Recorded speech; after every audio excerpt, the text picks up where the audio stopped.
Hello friends, welcome to our channel Aarambh classes. आज के इस वीडियो में हम लोग Bihar state TGT social science के प्रीवियस ईयर क्वेश्चंस को आपके साथ डिस्कस करेंगे और ये डिस्कशन हम लोग वाईसीटी के बुक के अकॉर्डिंग करेंगे। तो बिना देर किए चलिए आज का ये वीडियो शुरू करते हैं। फर्स्ट क्वेश्चन है, प्राचीन नगर तक्षशिला निम्नलिखित में से किनके बीच स्थित था? इसका सही आंसर है ऑप्शन ए, सिंधु तथा झेलम। तक्षशिला एक प्राचीन नगर है जो सिंधु और झेलम नदी के बीच स्थित है। रामायण के अनुसार भरत ने अपने पुत्र तक्ष के नाम पर इस नगर की स्थापना की थी। यह नगर प्राचीन शिक्षा का केंद्र था। नेक्स्ट क्वेश्चन है, निम्नलिखित 4 वेदों में से किस एक में जादुई माया वशीकरण का वर्णन है? इसका सही आंसर है ऑप्शन सी, अथर्ववेद। अथर्ववेद में जादुई माया वशीकरण का वर्णन है। चारों वेदों में अथर्ववेद की रचना सबसे बाद में हुई थी। इस वेद में शल्यक्रिया, औषध विज्ञान तथा लौकिक जीवन के बारे में जानकारी मिलती है और साथ ही साथ जादू टोना, तंत्र मंत्र से संबंधित जानकारी भी मिलती है। अथर्ववेद में ही सभा एवं समिति को प्रजापति की 2 पुत्रियां कहा गया है। नेक्स्ट क्वेश्चन है, होयसल स्मारक पाए जाते हैं। इसका सही आंसर है ऑप्शन बी, होलीबीड और बेलूर में। होयसल स्मारक होलीबीड और बेलूर में पाए जाते हैं। होयसल राजाओं का काल कला एवं स्थापत्य की उन्नति के लिए विख्यात है। नेक्स्ट क्वेश्चन है, निम्नलिखित में से किस एक राज्य देशों में अशोक के व्यक्तिगत नाम का उल्लेख मिलता है? इसका सही आंसर है ऑप्शन डी, मास्की। मास्की राज्य देशों में अशोक के व्यक्तिगत नाम का उल्लेख मिलता है। मौर्य वंश के शासक अशोक बिंदुसार का पुत्र था। अशोक ने गुर्जरा अभिलेख में स्वयं को राजा अशोक कहा है। मास्की, गुर्जरा, निट्टूर एवं उदेगोलम के अभिलेखों में ही अशोक नाम मिलता है। सर्वप्रथम मास्की अभिलेख में अशोक का नाम पढ़ा गया है। नेक्स्ट क्वेश्चन है, बोधायन प्रमेय किससे संबंधित है? इसका सही आंसर है ऑप्शन ए, समकोण त्रिभुज की भुजाओं की लंबाइयों से। बोधायन प्रमेय समकोण त्रिभुज की भुजाओं की लंबाइयों से संबंधित है। इस बोधायन शुल्क सूत्र में 2 के वर्गमूल का अनुमान और पाइथागोरस प्रमेय के एक संस्करण का कथन शामिल है। यह सूत्र कृष्ण यजुर्वेद की 33 शाखा से संबंधित है। नेक्स्ट क्वेश्चन है, प्राचीन भारत में गुप्त काल से संबंधित गुफा चित्रांगण के केवल 2 उदाहरण उपलब्ध हैं। इनमें से एक अजंता की गुफाओं में किया गया चित्रांकन है। गुप्त काल के चित्रांकन का दूसरा अवशिष्ट उदाहरण किस स्थान पर उपलब्ध है? इसका सही आंसर है ऑप्शन ए, बाघ की गुफाएं। प्राचीन काल में गुप्त काल से संबंधित गुप्त चित्रांकन के केवल 2 उदाहरण उपलब्ध हैं। इनमें एक अजंता की गुफाओं में किया गया चित्रांकन है। गुप्त काल के चित्रांकन का दूसरा उदाहरण बाघ की गुफाएं जो मध्य प्रदेश की बाघिनी नदी पर है उसमें है। बाघ की गुफाओं में कुल 9 गुफाएं हैं, लेकिन वर्तमान में केवल गुफा संख्या 4 एवं 5 में सुरक्षित चित्र हैं, जिन्हें संयुक्त रूप से रंगमहल गुफा कहते हैं।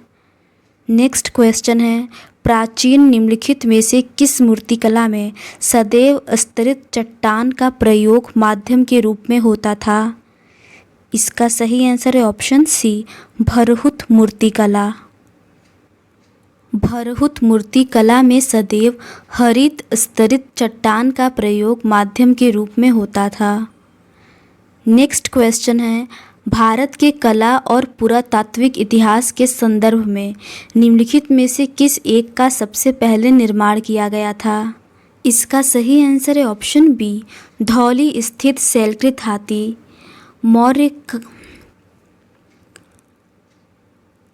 मौर्य शासक अशोक के शासनकाल में धौली में चट्टान को काटकर हाथी की आकृति बनाई गई।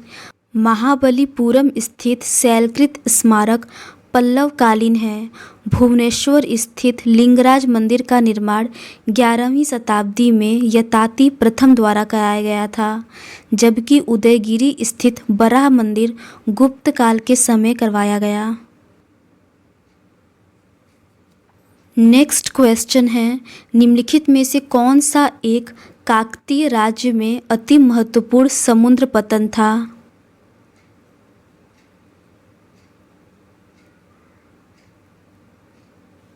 इसका सही आंसर है ऑप्शन बी, मोटपल्ली या मोटूपल्ली काकतीय राज्य में अति महत्वपूर्ण समुद्र पतन था। यह पत्तन आंध्र प्रदेश के कृष्णा जिले में स्थित है। इस पत्तन के समृद्धि की जानकारी वेनिस यात्री मार्को पोलो ने दिया है। नेक्स्ट क्वेश्चन है, भारत की धार्मिक प्रथाओं के संबंध में स्थानकवासी संप्रदाय का संबंध किससे है? इसका सही आंसर है ऑप्शन बी, जैन मत। भारत की धार्मिक प्रथाओं के संबंध में स्थानकवासी संप्रदाय का संबंध जैन मत से है। उल्लेखनीय है कि श्वेतांबर संप्रदाय का आधुनिक रूप उप संप्रदाय के रूप में स्थानकवासी संप्रदाय का उदय हुआ। नेक्स्ट क्वेश्चन है, भारतीय इतिहास के संदर्भ में निम्नलिखित में से कौन भावी बुद्ध है जो संसार की रक्षा हेतु अवतरित होंगे? इसका सही आंसर है ऑप्शन सी, मैत्रेय। भारतीय इतिहास में मैत्रेय भावी बुद्ध हैं जो संसार की रक्षा हेतु अवतरित होंगे। नेक्स्ट क्वेश्चन है, किसके राज्य में कल्याण मंडप की रचना मंदिर निर्माण का एक विशिष्ट अभिलक्षण था? इसका सही आंसर है ऑप्शन डी, विजयनगर। विजयनगर राज्य में कल्याण मंडप की रचना मंदिर निर्माण का एक विशिष्ट अभिलक्षण था। विजयनगर में मंदिर स्थापत्य की प्रविधा शैली थी। यह वेसर शैली का ही एक रूप थी। नेक्स्ट क्वेश्चन है, जिस मध्यकालीन भारतीय लेखक ने अमेरिका की खोज का उल्लेख किया है वह है? इसका सही आंसर है ऑप्शन डी, अबुल फजल।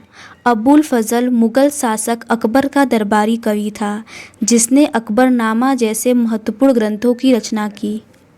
अबुल फजल ने ही अमेरिका की खोज का उल्लेख किया है। यह अकबर के दरबार के 9 रत्नों में शामिल था। अबुल फजल ने ही अकबर के दरबार में 59 श्रेष्ठ कवियों का उल्लेख किया है। अबुल फजल का भाई फैज़ी था जो अकबर का राजकवि था। नेक्स्ट क्वेश्चन है, निम्नलिखित मुस्लिम शासकों में किस एक को उसकी धर्मनिरपेक्षता में आस्था के कारण उसकी मुस्लिम प्रजा जगतगुरु कहकर पुकारती थी? इसका सही आंसर है ऑप्शन सी, इब्राहिम आदिल शाह द्वितीय। बीजापुर के शासक इब्राहिम आदिल शाह द्वितीय को उसकी मुस्लिम प्रजा जगतगुरु कहकर पुकारती थी। इब्राहिम आदिल शाह द्वितीय को गरीबों की सहायता करने के कारण उसे अबलबाबा एवं गरीबों का मित्र भी कहा जाता था। वह महान विद्वान भी था। उसने हिंदी गीत संग्रह किताब ए नौरस की रचना की। इसी के शासनकाल में फरिश्ता ने तारीख ए फरिश्ता नामक ऐतिहासिक ग्रंथ की रचना की।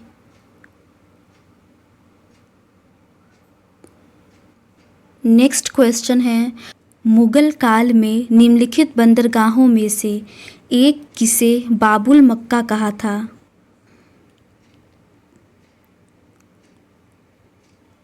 इसका सही आंसर है ऑप्शन डी, सूरत।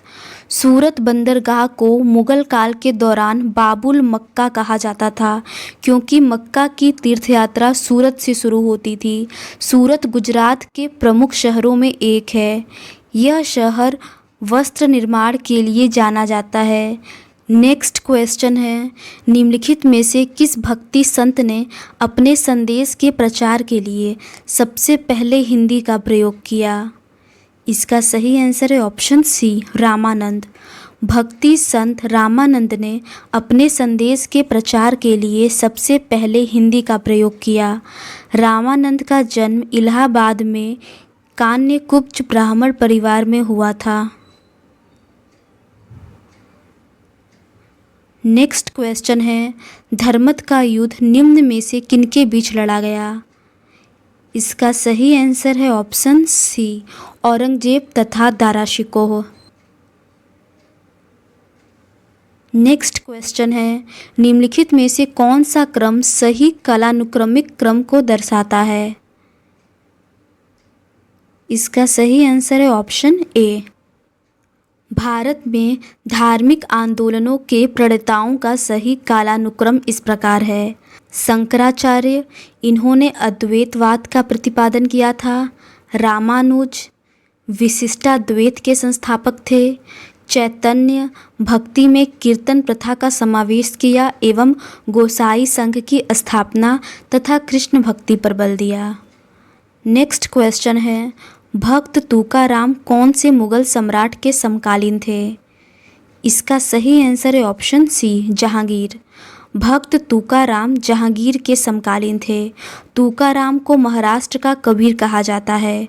तुकाराम शिवाजी के भी समकालीन थे। इन्होंने शिवाजी द्वारा धन को यह कहकर अस्वीकार कर दिया कि मेरे लिए सोना एवं मिट्टी एक समान है। नेक्स्ट क्वेश्चन है, प्रसिद्ध विजय विट्ठल मंदिर जिसके 56 तक्षित स्तंभ संगीतामय स्वर निकालते हैं, कहाँ स्थित है? इसका सही आंसर है ऑप्शन सी, हम्पी। प्रसिद्ध विजय विट्ठल मंदिर जिसके 56 तक्षित स्तंभ संगीतमय स्वर निकालते हैं, यह हम्पी में स्थित है। हम्पी के सभी मंदिरों में विट्ठल स्वामी मंदिर सर्वश्रेष्ठ तथा सर्वोत्तम अलंकृत है। इसमें विष्णु देवता की प्रतिमा स्थापित है। नेक्स्ट क्वेश्चन है, निम्नलिखित में से कौन भक्ति आंदोलन का प्रस्तावक नहीं था? इसका सही आंसर है ऑप्शन ए, नागार्जुन। तुकाराम, त्यागराज एवं वल्लभाचार्य भक्ति आंदोलन के संत थे, जबकि नागा अर्जुन बौद्ध धर्म के महायान शाखा से संबंधित थे। नेक्स्ट क्वेश्चन है, मध्यकालीन भारत में महत्तर और पटकिल पदनाम किनके लिए प्रयुक्त होते थे? इसका सही आंसर है ऑप्शन बी, ग्राम मुखिया के लिए। मध्यकालीन भारत में महत्तर और पटकील पदनाम ग्राम मुखिया के लिए प्रयुक्त होते थे। मध्यकालीन भारत में प्रशासन की सबसे छोटी इकाई ग्राम था। इसके प्रमुख को ग्राम प्रधान के नाम से जाना जाता था। दक्षिण भारत में इसे पटकील और उत्तर भारत में महत्तर के नाम से जाना जाता था। नेक्स्ट क्वेश्चन है, भारतीय इतिहास के मध्यकाल में बंजारे सामान्यतः कौन थे? इसका सही आंसर है ऑप्शन डी, व्यापारी। बंजारे मध्यकाल के घुमंतू व्यापारी थे जो गांव-गांव, शहर-शहर घूमकर अपना माल बेचते थे। यह मूलतः राजस्थान में निवास करते थे, किंतु वर्तमान में संपूर्ण भारतीय उपमहाद्वीप में फैले हुए हैं।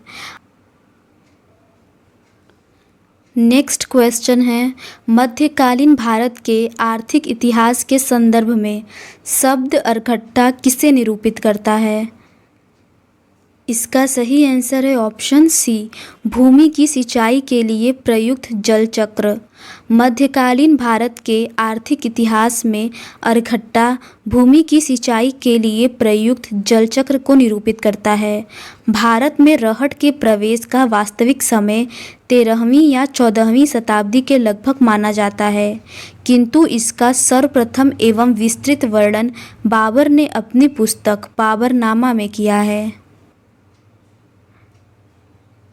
नेक्स्ट क्वेश्चन है, भारत के सांस्कृतिक इतिहास के संदर्भ में इतिवृत्तों, राजवंशी इतिहासों तथा वीर गाथाओं को कंठस्थ करना निम्नलिखित में से किसकी व्यवस्था थी?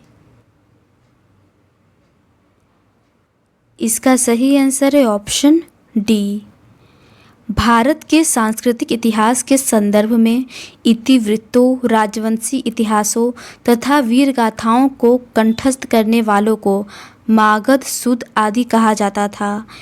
इतिहास लेखन की परंपरा के विकास में सूतों की उपस्थिति अत्यंत महत्वपूर्ण पहलू था।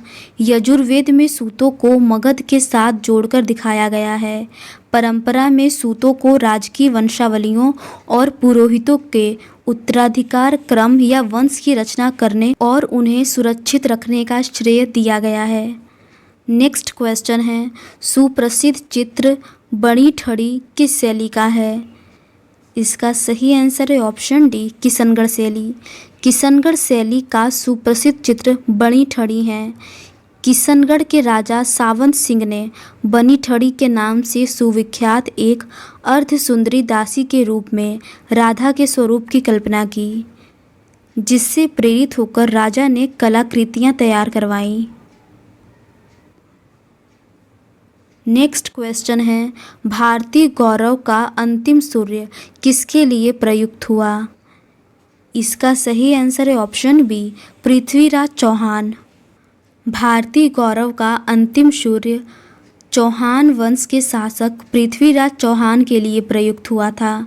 समकालीन मुस्लिम इतिहासकारों ने इसे राय पिथोरा की संज्ञा दी। पृथ्वीराज ने ही तराइन के प्रथम युद्ध में मोहम्मद गौरी को परास्त किया था। नेक्स्ट क्वेश्चन है, सुरक्षा के लिए मराठों के राजस्व के दावों को किस नाम से जाना जाता है? इसका सही आंसर है ऑप्शन बी, चौथ। सुरक्षा के लिए मराठों के राजस्व के दावों को चौथ नाम से जाना जाता है। शिवाजी के आय के प्रमुख स्रोतों में चौथ और सरदेशमुखी का प्रमुख स्थान है। नेक्स्ट क्वेश्चन है, निम्नलिखित में से किस मुगल शासक ने लाला कलावंत से हिंदू संगीत की शिक्षा ली? इसका सही आंसर है ऑप्शन सी, अकबर। मुगल शासक जलालुद्दीन मोहम्मद अकबर ने लाल कलावंत से हिंदू संगीत की शिक्षा ली। अकबर संगीत का शौकीन था। वह स्वयं गायक एवं नक्कारा बजाता था। गायक वादन उसने हिंदू गवैया लाल कलावंत से सीखा था।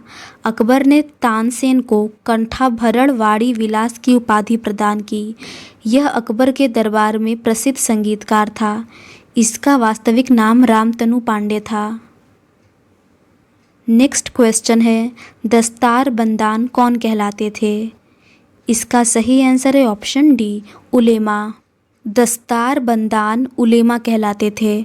उलेमा सल्तनत काल में मुस्लिम धार्मिक गुरु थे, जिनका कार्य मुस्लिम कानूनों की विवेचना करना था, अर्थात इस्लामी धर्माचार्यों तथा शरीयत कानून के व्याख्याकारों का एक महत्वपूर्ण वर्ग था। उलेमाओं का शासन पर अत्यधिक प्रभाव पड़ता था। नेक्स्ट क्वेश्चन है, निम्नलिखित में से कौन सा एक क्षेत्र 1857 ईस्वी के विद्रोह से प्रभावित नहीं था? इसका सही आंसर है ऑप्शन बी, चित्तौड़। चित्तौड़ क्षेत्र 1857 ईस्वी के विद्रोह से प्रभावित नहीं था, जबकि 1857 के विद्रोह से लखनऊ, झांसी, जगदीशपुर, फैज़ाबाद, इलाहाबाद आदि क्षेत्र प्रभावित थे। 1857 के विद्रोह के समय मुगल बादशाह बहादुर शाह द्वितीय को भारत का बादशाह व विद्रोह का नेता घोषित किया गया था। नेक्स्ट क्वेश्चन है, निम्नलिखित में से किसने वर्नाक्यूलर प्रेस एक्ट निरस्त किया? इसका सही आंसर है option B, Lord Ripon. Viceroy Lord Ripon ने वर्नाक्यूलर प्रेस एक्ट रद्द किया था। नेक्स्ट क्वेश्चन है, निम्नलिखित विद्रोहों में से किसको बंकिम चंद्र चटर्जी ने अपने उपन्यास आनंद मठ में उल्लेख करके प्रसिद्ध किया? इसका सही आंसर है ऑप्शन डी, सन्यासी विद्रोह। बंकिम चंद्र चटर्जी ने अपने उपन्यास आनंद मठ में सन्यासी विद्रोह का उल्लेख किया है। सन्यासी विद्रोह 1770 के दशक में द्विज नारायण एवं केना सरकार के नेतृत्व में बंगाल से शुरू हुआ था। ये विद्रोही शंकराचार्य के अनुयायी थे। इस विद्रोह का प्रमुख कारण बंगाल में अकाल एवं तीर्थ स्थलों की यात्रा पर लगा प्रतिबंध था। वॉरेन हेस्टिंग्स ने लंबे अभियान के बाद सन्यासी विद्रोह को दबा दिया था। नेक्स्ट क्वेश्चन है, निम्नलिखित किलों में से ब्रिटिश ने किसका सबसे पहले निर्माण किया। इसका सही आंसर है option B, Fort Saint George. Madras में अंग्रेजों ने फोर्ट सेंट जॉर्ज नामक किला 1641 ईस्वी में बनाया था। यह भारत में अंग्रेजों का प्रथम किला था। नेक्स्ट क्वेश्चन है, निम्नलिखित में से किसने बहुविवाह नामक पुस्तक लिखी। इसका सही आंसर है ऑप्शन ए, ईश्वर चंद्र विद्यासागर। ईश्वर चंद्र विद्यासागर ने बहुविवाह नामक पुस्तक लिखी। ईश्वर चंद्र एक समाज सुधारक के रूप में जाने जाते हैं। इन्होंने विधवा पुनः विवाह पर कानून बनाने के लिए अथक प्रयास किया था तथा 1856 ईस्वी में विधवा पुनः विवाह अधिनियम पारित हुआ। नेक्स्ट क्वेश्चन है, मॉन्टेग्यू चेम्सफोर्ड प्रस्ताव किससे संबंधित है। इसका सही आंसर है ऑप्शन डी, संवैधानिक सुधार से। मॉन्टेग्यू चेम्सफोर्ड प्रस्ताव संवैधानिक सुधार से संबंधित है। नवंबर 1917 में मॉन्टेग्यू भारत आए तथा गवर्नर जनरल चेम्सफोर्ड एवं प्रशासनिक अधिकारियों व भारतीय नेताओं से बातचीत कर एक समिति का गठन किया, जिससे सुधारों का मसौदा जुलाई 1918 में संयुक्त रिपोर्ट में प्रकाशित किया। इन्हीं को आधार मानकर 1919 का भारत सरकार अधिनियम बनाया गया। इसी कारण 1919 के अधिनियम को मॉन्टेग्यू चेम्सफोर्ड सुधार भी कहा जाता है। नेक्स्ट क्वेश्चन है, निम्नलिखित विदेशी यात्रियों में से किसने भारत के हीरे और हीरे की खदानों की विस्तृत रूप से चर्चा की। इसका सही आंसर है option B, John Baptiste Tavernier. John Baptiste Tavernier ने 6 बार भारत की यात्रा की। टेवर्नियर ने सूरत, आगरा, बुरहानपुर, गोवा, ढाका, गोलकुंडा आदि शहरों की यात्राएं की। यह पेशे से जौहरी था, अतः इसने हीरे के व्यापार व खनिज के बारे में विस्तार से लिखा है। नेक्स्ट क्वेश्चन है, निम्नलिखित में से कौन कांग्रेस समाजवादी दल का प्रमुख नेता था। इसका सही आंसर है ऑप्शन डी, आचार्य नरेंद्र देव। 1934 ईस्वी में बम्बई में कांग्रेस समाजवादी पार्टी की स्थापना की गई। इसके संस्थापक सदस्यों में जयप्रकाश नारायण, आचार्य नरेंद्र देव और मीनू मसानी प्रमुख थे। यद्यपि ये नेता समाजवादी विचारों से प्रभावित थे, किंतु इन्होंने अपना आदर्श अन्य समाजवादी देशों रूस और चीन की कम्युनिस्ट पार्टी को न मानकर गांधी और नेहरू में ही अपना विश्वास दिखाया। नेक्स्ट क्वेश्चन है, भारत के स्वतंत्रता प्राप्ति के बाद निम्नलिखित में से किसने सुझाव दिया था भारतीय राष्ट्रीय कांग्रेस को समाप्त कर दिया जाए। इसका सही आंसर है ऑप्शन सी, महात्मा गांधी। भारत के स्वतंत्रता प्राप्ति के बाद महात्मा गांधी ने सुझाव दिया था कि भारतीय राष्ट्रीय कांग्रेस को समाप्त कर दिया जाए। गांधी जी का विचार था कि कांग्रेस का उद्देश्य स्वतंत्रता को प्राप्त करना था, अतः स्वतंत्रता के पश्चात कांग्रेस का अब कोई औचित्य नहीं रह गया है एवं इसे समाप्त कर देना चाहिए। नेक्स्ट क्वेश्चन है, कांग्रेस अपने पतन की कगार पर है और भारत में रहते हुए मेरी एक महत्वाकांक्षा इसके शांतिपूर्ण ढंग से समाप्त हो जाने में हाथ बांटने की है। यह कथन है। इसका सही आंसर है ऑप्शन बी, लॉर्ड कर्जन का।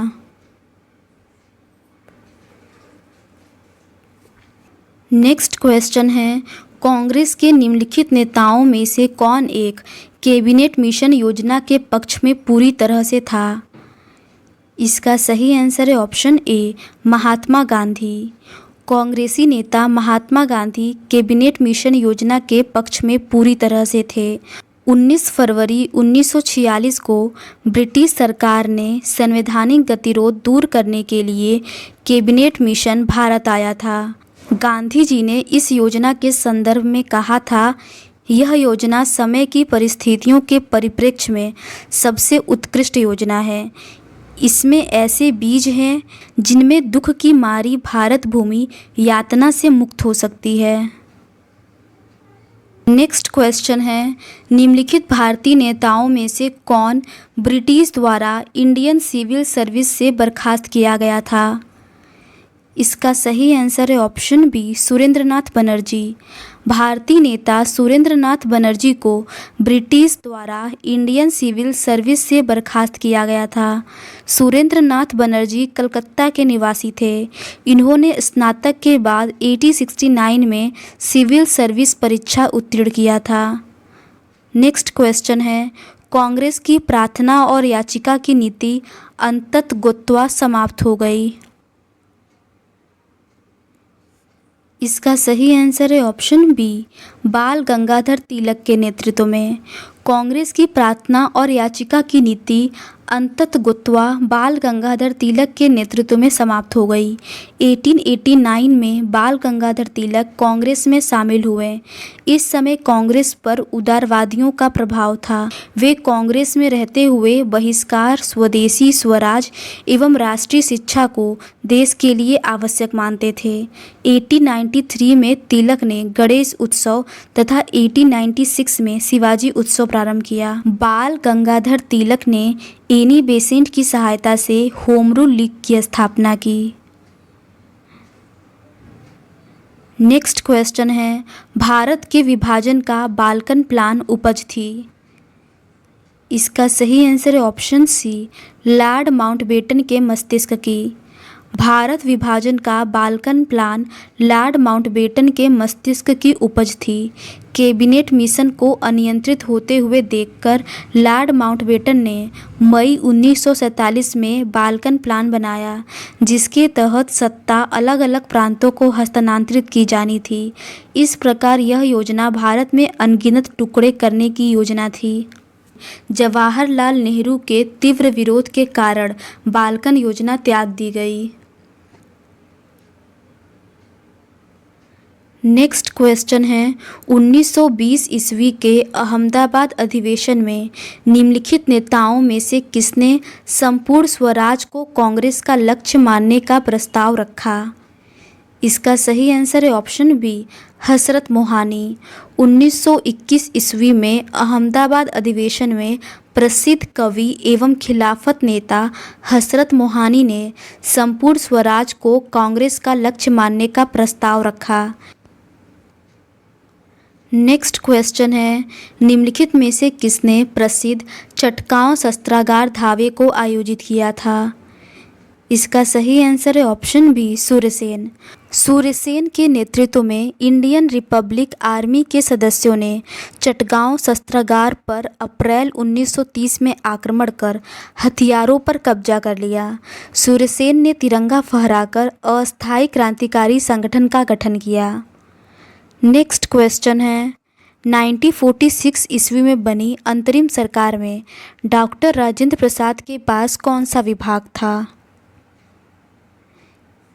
इसका सही आंसर है ऑप्शन सी, खाद्य तथा कृषि। जवाहरलाल नेहरू के नेतृत्व में अंतरिम सरकार ने 2 सितंबर 1946 को शपथ ली, जिसमें 12 सदस्य थे, लेकिन बाद में मुस्लिम लीग के सदस्य शामिल हो गए। अंतरिम मंत्रिमंडल में राजेंद्र प्रसाद के पास खाद्य एवं कृषि विभाग था, जबकि वल्लभ भाई पटेल गृह, सूचना एवं प्रसारण, बलदेव सिंह के पास रक्षा, जगजीवन राम के पास श्रम तथा लियाकत अली के पास वित्त विभाग था। नेक्स्ट क्वेश्चन है, महात्मा गांधी के निम्नलिखित अनुयायियों में से कौन पेशे से एक शिक्षक था? इसका सही आंसर है option C, J B Kripalani. Mahatma Gandhi के अनुयायियों में जीवत राम भगवान दास कृपलानी भारत के प्रसिद्ध स्वतंत्रता सेनानी और राजनीतिज्ञ तथा पेशे से शिक्षक थे। उन्होंने एक शिक्षक के रूप में अपना व्यावसायिक जीवन प्रारंभ किया था। कृपलानी अंग्रेजी और इतिहास के प्रोफेसर थे। ये 1917 में चंपारण सत्याग्रह के दौरान महात्मा गांधी के संपर्क में आए थे। नेक्स्ट क्वेश्चन है, निम्नलिखित में से किसने सुबह आज़ादी नामक कविता लिखी? इसका सही आंसर है ऑप्शन बी, फैज़ अहमद फैज़। फैज़ अहमद फैज़ ने सुबह आज़ादी नामक कविता लिखी। फैज़ का जन्म सियालकोट में हुआ था। ये पहले एशियाई कवि थे जिन्हें सोवियत संघ द्वारा लेनिन शांति पुरस्कार से सम्मानित किया गया था। नेक्स्ट क्वेश्चन है, 1920 में निम्नलिखित में से किसने अपना नाम परिवर्तित कर स्वराज सभा रख लिया? इसका सही आंसर है option A, all India home rule league. 1920 में all India home rule league ने अपना नाम बदलकर स्वराज सभा रखा। बाल गंगाधर तिलक ने अप्रैल 1916 को बेलगांव में होम रूल लीग की स्थापना की। इसका कार्य क्षेत्र कर्नाटक, महाराष्ट्र एवं मध्य प्रांत व बरार था, जबकि एनी बेसेंट ने सितंबर 1916 में मद्रास में Akhil Bharatiya home rule league की स्थापना की। 1918 ईस्वी को दोनों होम रूल लीग को एक में मिलाया गया। बाद में इसका नाम बदलकर स्वराज सभा रख दिया गया। तो आज के इस वीडियो में बस इतना ही। जियोग्राफी के क्वेश्चंस का डिस्कशन हम लोग इस सीरीज़ के नेक्स्ट पार्ट में करेंगे। अगर आपको ये सीरीज़ पसंद आती है तो please do subscribe to our channel and like this video. Thank you.